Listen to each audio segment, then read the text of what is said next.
Não há escolhas erradas com a informação certa. 3 eleições no prazo de um ano? Opiniões rápidas não chegam. Garanta o acesso a factos e uma análise transparente e rigorosa. 3 eleições, uma assinatura, toda a informação. Assine em observador.pt, agora com 49 € de desconto.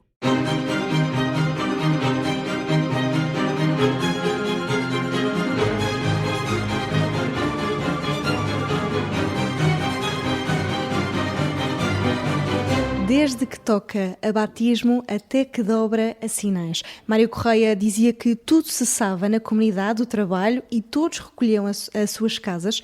E Miguel Torga vai mais longe e diz mesmo que sabia-se a que terra pertencia o cadáver que baixava a cova. Estamos na ala dedicada à arte cineira, aqui no Museu da Misericórdia em Viseu, neste episódio da Nossa Cultura para a Rádio Observador em Viseu.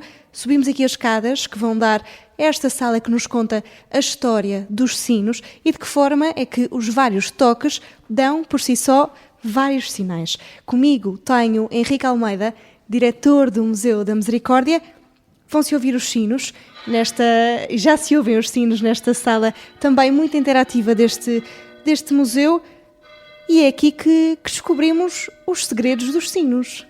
É isso mesmo, mas são segredos que nós gostamos de desvendar e gostamos que o visitante do museu fique surpreendido, e tem ficado, pelo facto de deparar com um fator de novidade, deixe-me dizer, inédito no país, e posso dizê-lo à vontade. Porquê? Porque reunimos aqui muita informação que não se consegue noutro espaço de uma forma tão apelativa, tão dinâmica, e dinâmica porque é interativa, como vou explicar melhor, para além da informação muito rigorosa, muito precisa, que conta justamente o sino, a história do sino, portanto, da origem até à atualidade. Porquê no Museu da Misericórdia? Por múltiplas razões, das quais salientaria apenas 2. Em primeiro lugar, porque nós valorizamos o sino musical como uma obra de arte. Ao longo dos tempos, ao longo dos séculos, este som, digamos, percutido pelos sinos, assinalava um conjunto de vivências da comunidade, e esses sinais eram transmitidos de geração em geração, muito para além, ou até aquém, podemos dizer, do que foi depois a apropriação da dimensão religiosa. Quando os sinos são erguidos como símbolo, que ainda hoje permanece para nós nas torres das igrejas, com a construção das torres sineiras, eles acabam por constituir, ao mesmo tempo que são um campanário, são um símbolo religioso, mas são um símbolo que transmite sinais.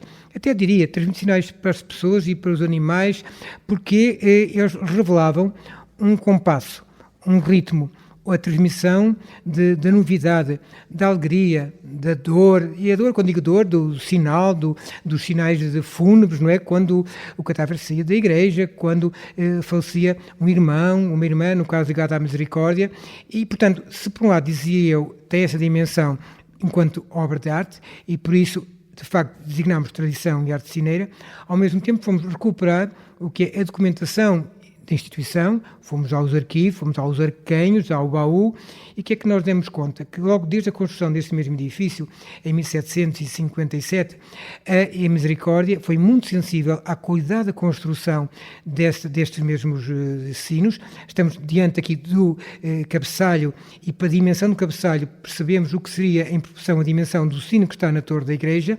Os sinos eram batizados, foi este encomendado a um mestre sineiro natural do reino de Castela, portanto com a maior qualidade das combinações. Há uma combinação muito precisa na fundição, as percentagens muito exatas, que têm a ver, por exemplo, com uma mistura de 78% para o cobre, de 22% de estanho, o chamado bronze de sino, a temperatura a que ele é construído, 1200 graus centígrados, e, portanto, nós temos aqui essas imagens, estamos, aliás, perante elas, a própria forma icónica como os sinos eram construídos, este painel, a forma dos sinos, neste painel, a campanologia, a fundição, a linguagem. Mesmo este sino aqui, cabeçalho, que é grande, é acima da nossa cintura. Sim, claramente. E nós também procuramos preservar aqui.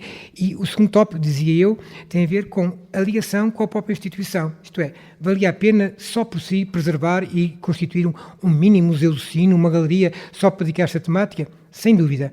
E os ecos que nos têm chegado, até das várias associações dedicadas a esta mesma temática, elogiam esse nosso investimento. Mas o facto de estar no Museu da Misericórdia tem a ver com a valorização do próprio sino, ou da conjunto de sinos da Misericórdia, com as particularidades que nós aqui fomos recorrer, que estão aqui também visíveis para o visitante, dos acórdãos em que regulavam os toques. Por exemplo, ali à nossa frente, o acorde de 1758, que determinava 30 ocasiões em que de modo concreto devia tocar o sino.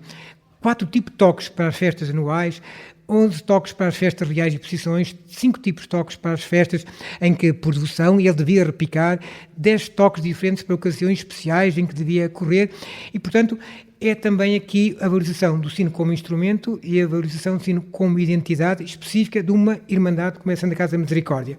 Como se não bastasse, uma vez estamos a valorizar essa dimensão artística e de transmissão para as novas gerações. Ao nosso lado temos aqui um conjunto de sininhos, 8 sininhos, que tem cada um deles o seu badalo, e através de uma instalação sonora que estamos a aperfeiçoar cada vez mais, o visitante faz a experiência, portanto, de um tipo de toque e percebe que, afinal, quando for para o exterior, está mais desperto para o toque de sino, afinal, o que é que significa aquele toque, e vendo que, ouvindo o toque, é como se estivesse a ouvir um instrumento, a guitarra, o oboé, o piano. Porquê? Temos aqui o que são os toques de sinos nas diferentes escalas, as 5 harmónicas, nominal, quinta, o bordão, terceira menor, e também o trabalho do sineiro, como é que ele tocava, como é que ele era badalado, como é que ele era percutido. Portanto, há todo aqui um histórico que se atualiza e se valoriza. Como se não bastasse ainda. Para terminar, temos o acesso à torre sineira, que permite o quê? Permite, em determinados dias do ano, com a devida segurança, permite que as pessoas possam subir à torre, e depois 2 sinos que podem ser mesmo percutidos, podem ser tocados pelas próprias pessoas, com este som mais abafado, e com todo este conjunto de peças, de materiais, que levam à própria fundição. Toda esta panóplia que temos aqui de recursos que nos foi facultada pela Fundição de Sinos de Braga permite perceber como é que são as misturas, como é que é o trabalhado, como é que é o molde, né? A carcaça, diríamos assim, não é? Que depois permite o resultado final. Ora, nós quando vemos o resultado final e não percebemos o processo de construção, ficamos aquém no conhecimento que o museu procura proporcionar ao visitante.